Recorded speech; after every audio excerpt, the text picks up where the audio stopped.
길을 쓰고 다닌 스트레이트 이젠 그냥 클래식 홀라 주머니는 헐렁했지 Shut up 야 찍어 치즈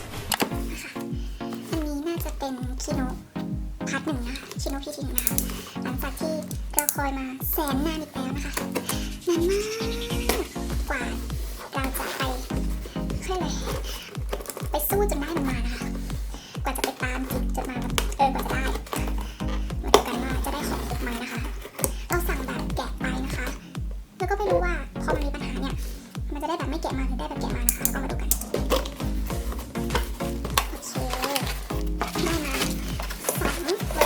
ครบถ้วนเบอร์ละ1อันนะคะน่าจะเก็บมาแล้วใช่น่าจะเก็บมาดูกันนะคะแต่ก็คือยังไม่รู้นะคะว่าได้ขายแล้วก็ไม่รู้ว่าเขาจะเรียงคิวแบบตามที่เราสั่งไปหรือเปล่านะคะคือคิวเราอยู่ประมาณ200นิดมาดูพาสเบอร์ก่อนนะคะเบอร์พาสนะคะทุกคน1 2 3เอ้าอยู่ข้างในเหรอโอเค1 2 3โอ้ยได้ดูต่างนะคะโอเคแบบว่าคิวหลังๆเนี่ยถ้าจำไม่ผิดนะ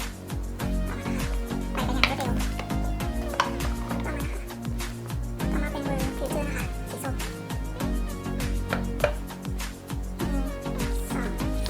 อุ้ยได้สองชั้น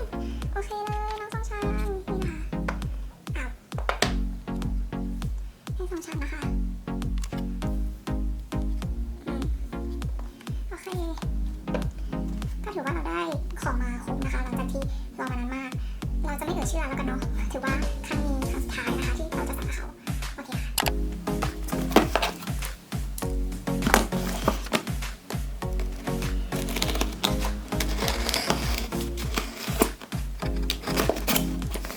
มีอะไรกูด้วย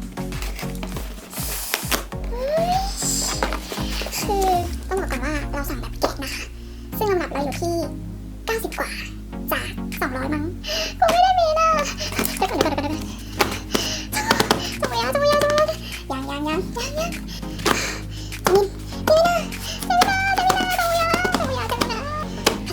มาเปิดกันค่ะอ๋อเหมือนจะเป็นของแถมหรือเปล่าอุ้ยได้ของแถมนะคะน่ารักมากเป็นสติ๊กเกอร์น่ารักมาก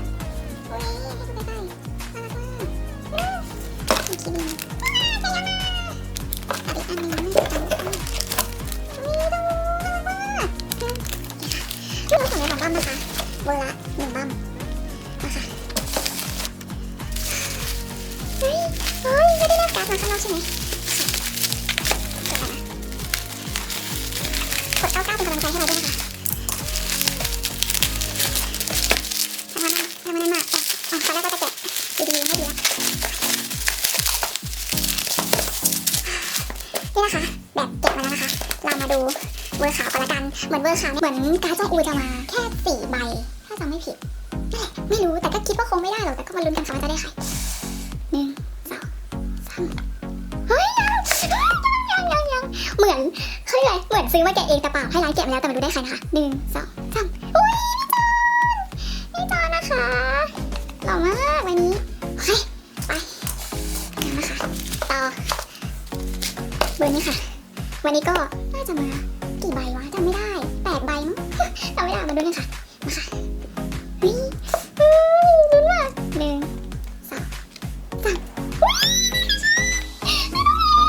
อุ้ยน่ารักมาก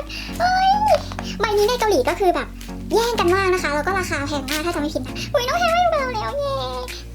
เป็นน้องแฮร์กับพี่จอนนะคะปกติครับน่ารักมากอันนี้เป็นคิโนะพา2นะคะใช่เป็นคิโนะพา2ถูกไหมโอเคค่ะ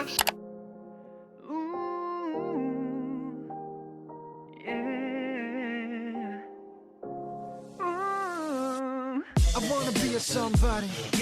I know he no 僕らを胸に Why don't you be my somebody? 伝えたいんだ君に Yeah. I wanna be a somebody. あの約束通りに Why don't you be my somebody? 伝えたいんだ君に Yeah. 指先で触れた感じた君の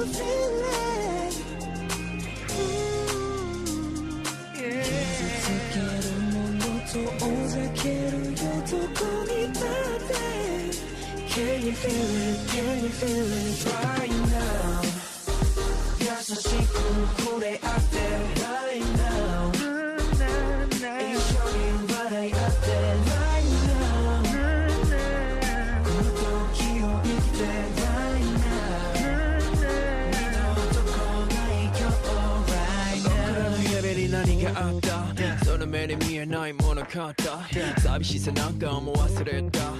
寄り添ったまま You are my heart 気づいた right now 何気ないエゴの仕草ありふれたものの存在は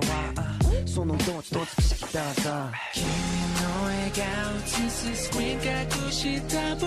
の feeling Oh no yeah yeah 傷ついた時は安いよそうさ僕の全てで Can you feel it Can you feel it right now 守るべきもので right now yeah そんなにいっぱいはなくて right now อันนี้เป็นการ์ดแรกนะคะ เราเอาน้องแฮดไปแลกมา เป็นเจ้าอูนะคะใบนี้น่ารักมาก溶けたいものはいつだってこの手の中に君が悲しい時は I'm the one I give you everything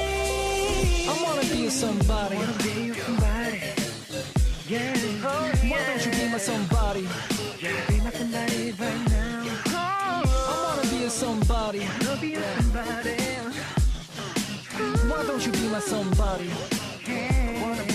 Wanna be right now